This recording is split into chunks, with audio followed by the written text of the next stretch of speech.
सही मैंने आपने बताया कि बहुत सारी के लिए तुम लोग भी अभी तो समझना चाहिए जब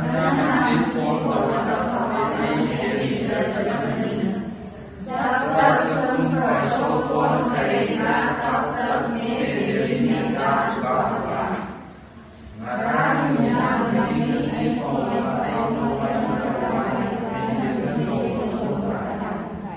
कल रात से आज सुबह तक मैं दौड़ाती हूँ इसलिए ध्यान करना जरूरी है महात्मा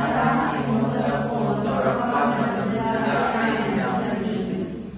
जब उसने कल मुझे फोन किया तब मैं बहुत व्यस्त था ऐसा ही खबर ऐसा मैं अपना काम करने वाला व्यक्ति हूँ कोई भी कुंडी पालगी अपना मरण अधूरा की बेहतर नहीं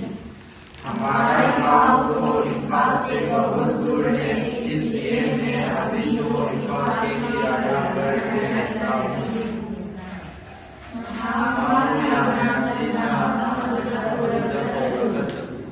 उसको बहुत जल्दी वो जगह में लेके जाओ